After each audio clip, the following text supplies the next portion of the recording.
সরকার যদি হাইকোর্টে মামলা হয়েছে, যদিও রায় হয় যে হ্যাঁ এবছরে গরু কোরবানি দেওয়া হোক, তারপরেও আমরা গরু কোরবানি দেবো না, গরু মোষ আমরা কোরবানি দেবো না। কারণ আমরা মুসলমান, আমরা ছ্যাঁচড়া নয়। কারণ বিগত দিন আমরা দেখে আসছি, আমরা মুসলিম সম্প্রদায়কে নিয়ে প্রত্যেকটা সরকার বারংবার আমাদেরকে নিয়ে ব্যবহার করছে, আমাদেরকে ইউজ করে বেড়াচ্ছে, আমাদেরকে তেজপাতার মতো ইউজ করছে। যেমন একটা তেজপাতা যেমন তরকারিকে সুস্বাদু করে, আপনার তরকারি খুশবু বাড়ায়, আর যখন সেই তরকারিগুলো কোনো মানুষ খায়, তরকারি সব খায়, সব মশলা খায়, কিন্তু তেজপাতা খায় না। ঠিক তেমন মুসলিম সম্প্রদায়কে তেজপাতার মতো ব্যবহার করা হয়েছে।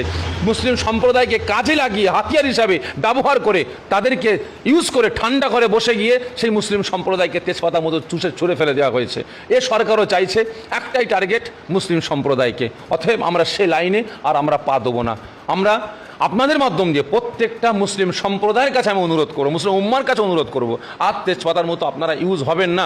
যখন সরকার ঘোষণা করে দিয়েছে কুরবানি বন্ধ, গরু বা মোষ আমরা বয়কট করলাম।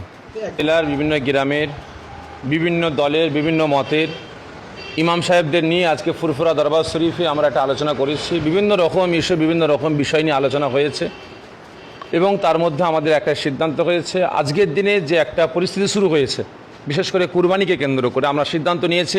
কারণ সরকার 1950 সালের যে আইনকে সামনে রেখে আজকে সারা পশ্চিম বাংলার যে আইনটা লাগু করতে চাইছে, সেই আইনকে কেন্দ্র করে আমরা কুরবানি দিতে পারবো না। কারণ 14 বছরের নিচে কুরবানি দেওয়া পশু কুরবানি করা চলবে না। তাহলে অতএব আমরা সিদ্ধান্ত নিয়েছি যে আমরা টোটাল পশ্চিমবাংলার মুসলমান আমরা এবছরে কুরবানি দেবো না, আমরা গরু কুরবানি দেবো না, আমরা গরু এবং মোষ কুরবানি দেবো না। এবং তার সঙ্গে সঙ্গে আমরা এটাও দাবি তুলছি যে গরু এবং মোষকে জাতীয় পশু হিসাবে ভারতবর্ষের স্বীকৃতি দেওয়া হোক।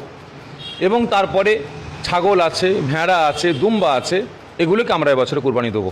যেনারা ঘোষ পরিবার এবং যারা গয়লা বা গরু পুষছেন, তেনারা বছরের পর বছর গরু পুষেছিলেন, দুধ তেনারা মানে গরুর কাছ থেকে দুয়ে নিয়ে বিক্রি করেছেন। এখন সেই গরুগুলো দুধ দিচ্ছে না বা দুধ কমে গেছে, সেগুলো তেনারা মুসলিম সম্প্রদায়ের কাছে আমাদের কাছে বিক্রি করতেন, আমরা সেই গরুগুলোকে নিয়ে আমরা কুরবানি দিতাম। কিন্তু এখন যখন সরকার বারণ করে দিয়েছে যে কুরবানি চলবে না, গরু বা মোষ বলি দেওয়া যাবে না, তাহলে অতএব আমরা সিদ্ধান্ত নিয়েছি গরু মোষ আমরা বয়কট করলাম।